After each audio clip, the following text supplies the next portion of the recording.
Muy buenas. Hoy vamos a sumergirnos en un texto teológico fascinante para intentar desentrañar, una de las tensiones más profundas de la fe, ¿no? Esa relación entre la soberanía absoluta de Dios y, por otro lado, la necesaria libertad humana para creer. La gran pregunta es, ¿cómo pueden coexistir estas dos cosas? Vale, pues este va a ser nuestro recorrido. Primero vamos a plantear esa paradoja central. Luego nos meteremos a fondo con qué es eso de la palabra soberana y cómo se encarna en la figura de Cristo. Y para terminar, claro, veremos qué papel jugamos nosotros en todo esto, la decisión, la obediencia y hasta el riesgo que la fe conlleva. Bueno, pues vamos directos al meollo del asunto.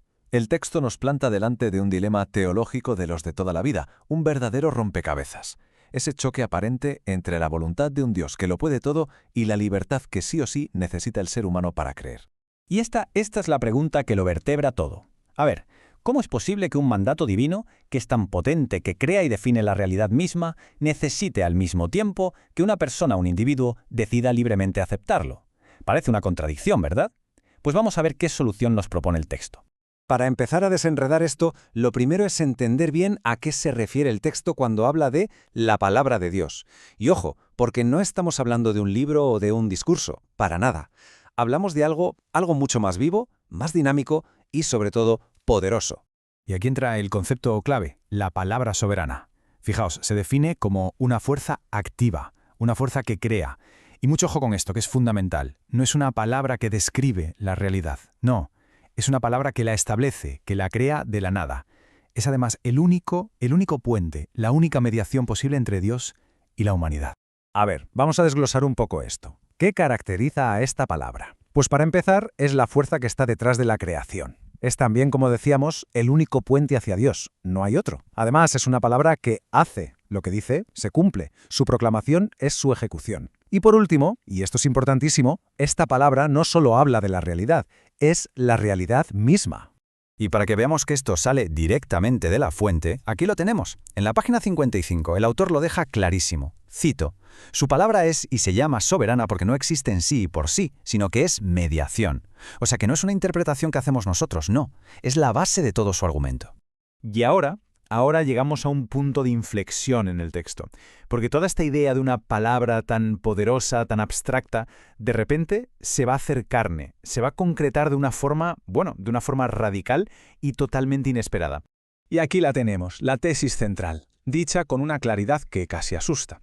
En la misma página 55. El autor no se anda con rodeos. Esa palabra soberana, esa fuerza creadora y mediadora, no es un concepto, no es un qué, sino un quién, es Jesucristo. ¿Qué significa esto? Pues que el punto crucial es que la revelación definitiva de Dios no la vamos a encontrar en un sistema de ideas, ni siquiera en un libro sagrado, sino en una persona. Jesucristo mismo encarna todo ese poder, toda esa realidad y esa función de puente de la palabra soberana. Y esta idea la refuerza un poco más adelante en la página 57. Mirad lo que dice, que buscar la soberanía de Dios equivale a decir en la soberanía de su Hijo Jesucristo. La conexión es que es directa, es ineludible. Conocer la palabra es conocer al Hijo, así de simple. Vale, si la palabra es soberana y esa palabra es Cristo, esto nos lleva directos a la otra cara de la moneda. ¿Y nosotros qué? ¿Cuál es el papel del ser humano ante una realidad tan absoluta? Claro, es la pregunta que surge de forma natural. Si todo está ya establecido por esta palabra tan poderosa, ¿queda algún espacio para que nuestra respuesta sea de verdad, sea genuina? ¿O somos simplemente espectadores de una obra de teatro divina que ya tiene el guión escrito? Pues aquí el texto hace una distinción que es importantísima. No habla de una simple creencia, de algo pasivo, como quien acepta que existió Napoleón. No. Habla de una decisión de fe, con mayúsculas, un acto que involucra a la persona entera, un compromiso total, activo, radical, como respuesta a esa palabra que se ha escuchado. Y fijaos en esta cita de la página 61, porque tiene un peso existencial tremendo. Dice: creemos en la medida en que es nuestra única y auténtica posibilidad.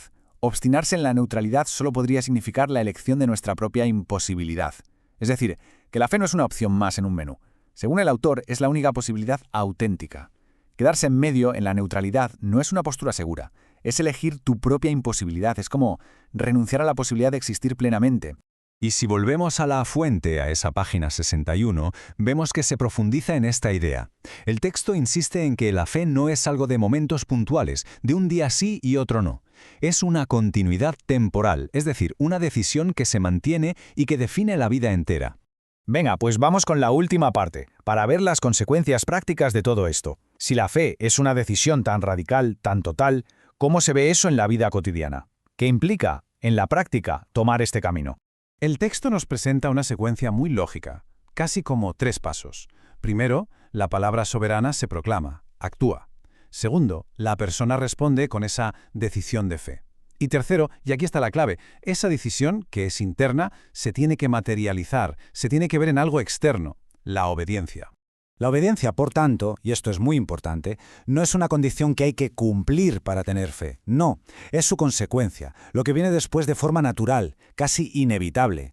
Una fe que no se traduce en obediencia a la palabra, desde esta perspectiva, es una fe a la que le falta algo, es incompleta.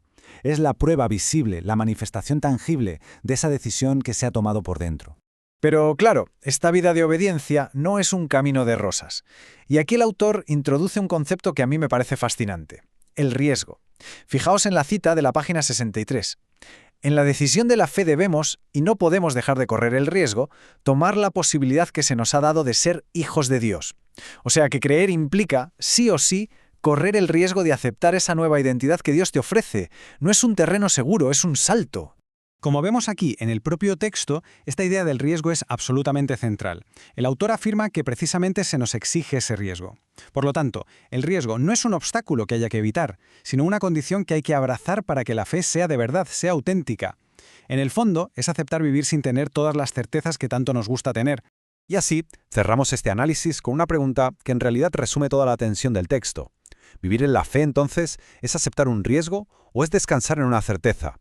Quizá, y es lo que parece sugerir el autor, la verdadera certeza de la fe no está en la ausencia de riesgo, sino precisamente en tener la valentía de asumirlo, confiando en la soberanía de esa palabra que nos llama.